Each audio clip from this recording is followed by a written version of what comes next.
On part en direct à Marseille. Nous attend le docteur Louis Fouché, qui est médecin anesthésiste réanimateur à l'hôpital de la Conception à Marseille. Bonjour docteur, merci d'être en direct avec nous. Quelle est votre position à vous sur ces vaccins qui sont en train de se préparer et qui vont déferler dans quelques temps sur la France, visiblement? Bonjour Monsieur Morandini, j'espère que vous allez bien. Vous aussi, à Marseille, il y a un petit air de fin de confinement et d'épidémie qui fait du bien. On sent la liberté arriver. Exactement. C'est plaisir. Juste, je parle pour moi, je parle pas du tout pour mon institution. Je suis le porte-parole d'un collectif qui s'appelle Réinfo Covid. Et mes conflits d'intérêts, que je suis obligé de donner, normalement, légalement, donc je vous l'ai dit, sont de 450 € sur la base transparence santé. Mais ça, c'est que le dessus de l'iceberg. Vous savez que les conflits d'intérêts sont un vrai problème qui vient de manière interstitielle dans la vie des médecins et de l'industrie pharmaceutique. Si vous prenez Patrick Vallance, qui est le patron du conseil scientifique anglais, il a 600 000 livres sterling d'actions chez GlaxoSmithKline, qui est une firme vaccinale. Et il a touché entre 2012 et 2018 plus de 5 millions de livres sterling de dividendes. Vous imaginez bien qu'il n'est pas complètement vierge dans la stratégie vaccinale gouvernementale. Vous étiez quasiment vierge, on a bien compris. Voilà. Quelle est votre position sur les vaccins ? Alors je pense qu'il faut un petit peu de contextualisation. Effectivement, on est dans une situation épidémique où la létalité est très faible.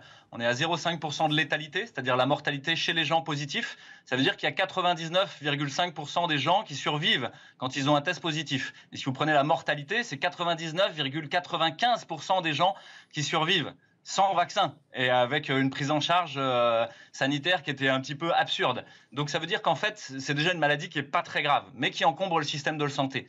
Et ça, Mike Ryan l'a dit, c'est le patron, le directeur exécutif du groupe sur les maladies émergentes à l'OMS. Il nous dit, il y a pire qu'un mauvais virus, c'est un mauvais vaccin. Parce qu'en fait, il s'agit justement d'aller sur des personnes saines et qui vont bien. Et vous devez être à un niveau de sécurité maximal parce que vous ne devez pas rendre malades des gens qui ne sont pas malades.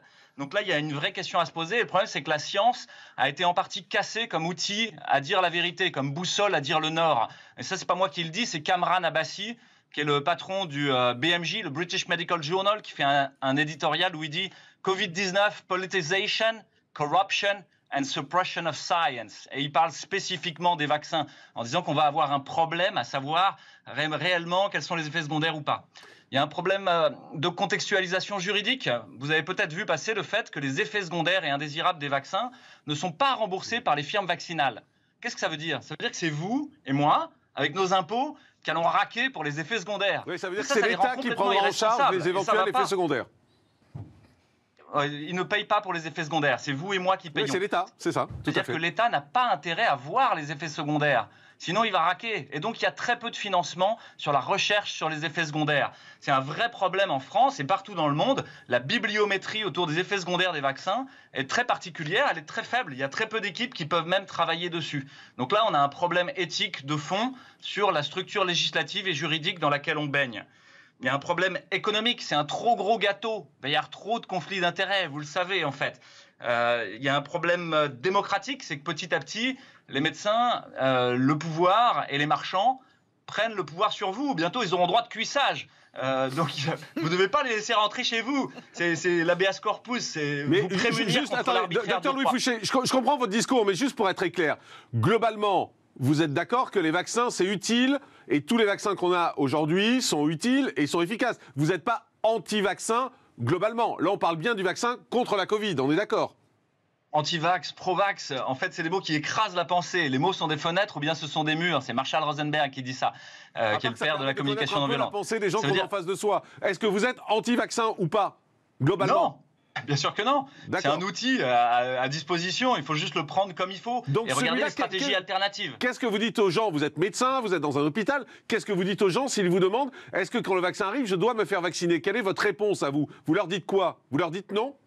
Est-ce que vous vous souvenez à la fin de Hold Up ce que dit Vincent Réliquet, le patron de l'EMZIB, qui est un médecin super? Quand on lui pose cette question-là, il fait référence internationale. Hein. Il fait et il dit j'ai ma réponse. Et donc vous, c'est ce que vous dites aux patients quand ils vous demandent? Je leur dis bien sûr que non, vous n'êtes ni des cobayes, ni les jouets du gouvernement ou des puissances d'argent. Mais ça veut dire que pour vous, ce vaccin contre l'arbitraire du roi. Bien sûr que non, il ne faut pas vous faire vacciner. Ça veut dire que ce vaccin, pour vous, n'a aucune utilité?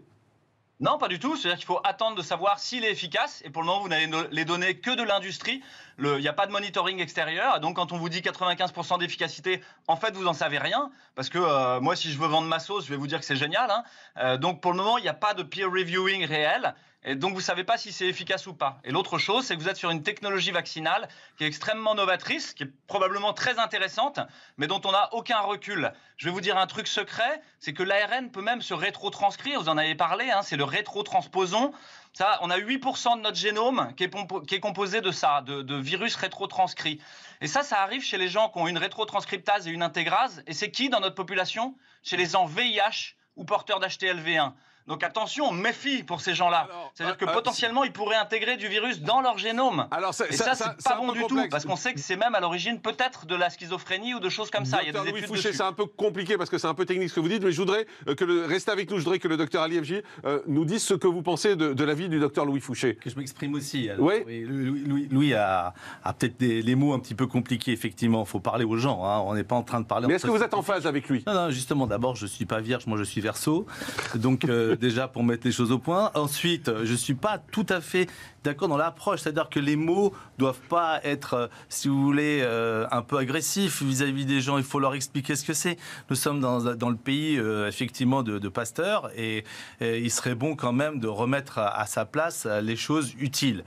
Donc, je suis pas en train de dire que vous avez tort sur tout ce qui est, effectivement, Big Pharma, etc. Mais il faut pas non plus jeter le bébé avec l'eau du bain. Il faut avoir confiance, mais effectivement, on est encore trop tôt. C'est-à-dire que nous n'avons pas accès aux études qui disent effectivement de l'efficacité. Ils l'ont dit, bon, ok, il faut quand même regarder le papier. Deuxièmement, la durée de l'immunité. Il y a l'immunosénescence, il y a d'autres problèmes qui peuvent arriver. Aussi les gens qui sont déjà immunisés, comme moi par exemple, qui l'ont déjà eu. Donc effectivement, est-ce qu'on va nous vacciner ou pas? Et le suivi. Donc il faut du temps. Le Pasteur avait mis 2 ans et quelques, etc. pour faire son vaccin. Vous savez, les choses sont allées vite. On a beaucoup d'attentes. Il y a eu une médiatisation, il y a eu beaucoup d'effets psychologiques. Alors, je dirais en un seul mot, c'est vrai qu'il y a un vaccin physiologique, si vous voulez, mais il y a un vaccin psychologique aussi à faire passer. Ouais. Et c'est là-dessus que je voulais un petit peu partager et puis échanger avec toi et avec les autres collègues. C'est effectivement, il faut quand même savoir parler, savoir calmer, apaiser les gens. Vous trouvez que ces propos ne sont pas apaisants, c'est ce que vous voulez dire? C'est-à-dire que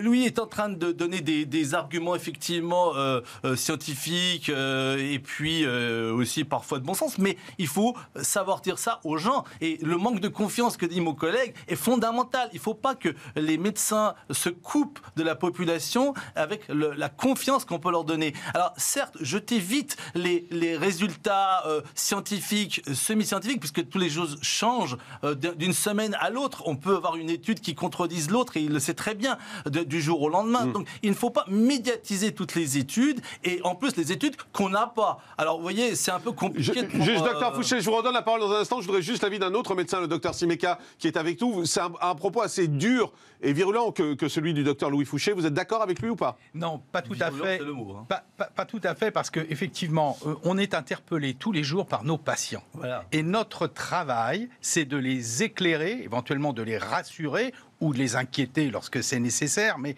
en tout cas, de les éclairer. Et c'est très difficile. Et là, il n'éclaire pas, le docteur Louis Fouché? Mais c'est difficile, soi-même, quand on n'est pas éclairé. Je veux dire, enfin, l'affaire du Remdesivir, le scandale de et l'affaire de l'article du Lancet sont pour nous, scientifiques, des traumatismes. Parce que jusqu'à présent, c'était nos boussoles. Et vous savez, quand vous êtes au milieu de l'Atlantique et que votre boussole ne marche plus, enfin, j'y connais rien en navigation, mais vous voyez ce que je veux dire. Nous, on a besoin d'une boussole. Donc vous donnez raison au docteur Louis Fouché, parce que vous commencez en disant que vous n'êtes pas d'accord avec lui, mais au final, vous lui donnez raison. C'est-à-dire que je trouve son point de vue un petit peu excessif par rapport à la défiance qu'on peut avoir vis-à-vis des vaccins. Par contre, la prudence, effectivement, oui. Je rappelle que ces vaccins, puisqu'on en a 48 qui se présentent, sont des médicaments comme les autres qui doivent être appréhendés comme n'importe quel médicament, c'est-à-dire avec un certain recul, sans aucune précipitation et en ayant bien à l'esprit qu'effectivement ça s'adresse à des sujets sains pour lutter contre une maladie qui a finalement une létalité relative. Docteur Louis Fouché, vous entendez les deux médecins sur ce plateau qui disent en gros, sur le fond, pourquoi pas, et plutôt d'accord avec vous. Sur la forme, en revanche, peut-être un peu trop virulent, un peu trop agressif. On est à Marseille, je suis loin d'être agressif, au contraire, je suis vraiment dans une vision non violente des choses et je m'accorde avec eux sur l'idée que les gens ont besoin d'avoir de la clarté et de l'intelligibilité sur le réel. Or, la narration médiatique et politique, elle est tout sauf claire en fait. Et là, c'est pas moi qui le dis, hein, c'est le rapport sénatorial sur la grippe H1N1. Et ça, il faut le relire. Il est très très bon parce qu'il vous explique qu'en fait, les firmes vaccinales ont tout fait pour que la peur soit l'argument principal de toute l'épidémie parce que finalement, c'est leur meilleur argument marketing, que ça emporte la décision. Effectivement, je rejoins le docteur Simeka, je crois qu'il parlait de prudence. C'est la phronésis chez Aristote, c'est l'intelligence du courage. Et l'intelligence du courage, c'est aller de se renseigner, en fait. Donc, d'aller voir ce qui s'est passé pour les anticorps facilitants du Dengvaxia, par exemple, de Sanofi. Ça, c'était très intéressant. C'est vraiment la mauvaise bonne idée. Le public ne va pas faire ça. Vous imaginez bien que le public ne va pas faire ça, docteur. Nous, ce qu'on va faire, en tout cas, moi, ce que je vais faire, c'est que je vais voir mon médecin traitant, mon généraliste, et je vais lui dire, est-ce que je dois me faire vacciner ou pas? Quel est votre avis? C'est vis-à-vis de ce médecin généraliste en qui on a a priori tous confiance. Et avec raison, c'est à lui qu'on va poser la question, ou on va se faire un avis en écoutant les médecins sur les plateaux. Mais quand on vous écoute, on a le sentiment quand même... Allez, comment le dire? Il y a un peu une notion de complotiste, malgré tout, quand on vous entend. Non, c'est le rapport sénatorial de H1N1, donc ça en particulier, je parle globalement. Taxés d'être de dangereux complotistes. Mais juste, la formation des médecins quant à la vaccination est assez intéressante. Il y a environ 4 heures de formation et finalement, on leur apprend à annoncer le calendrier vaccinal par cœur, parce que c'est la question d'internat, et à avoir les quelques punchlines qui permettent de le défendre. Mais si vous prenez réellement la plupart des médecins, il y a beaucoup de gens qui ne savent pas ce qu'il y a dedans, ils ne savent même pas si c'est ADN ou ARN, ils ne savent pas quelles sont les données de mortalité, etc. Et donc, il y a besoin que la population fasse cette montée en compétence de savoir. Docteur Alem, vous interpelle là-dessus. N'annonnez pas, docteur. Hein. Non, je n'annonce pas, mais faut pas lancer ça pour tous les médecins. Effectivement, s'ils sont un petit peu démunis vis-à-vis de cette formation, ils peuvent aussi apprendre. On peut aussi parler comme ça. Deuxième chose, je vous qui aimez bien apparemment la philosophie, n'oubliez pas, science sans conscience n'est que ruine de l'âme, et ça c'est Rabelais. Et donc c'est un ancien médecin. Donc on peut aussi réfléchir. On n'a pas que tout par la formation de l'école ou de l'université. Il y a des gens qui réfléchissent, qui font de la recherche après et qui se forment. Ouais. En revanche, c'est vrai que je reprécise encore les choses, c'est-à-dire que l'acceptation et la psychologie est très importante. Si quelque chose est démontré utile et qui peut effectivement aider les gens sur une certaine catégorie, il ne faut pas perdre la confiance. Donc ça, c'est fondamental. C'est important de ne pas rompre la confiance. Merci, docteur Louis Fouché, d'avoir été avec nous.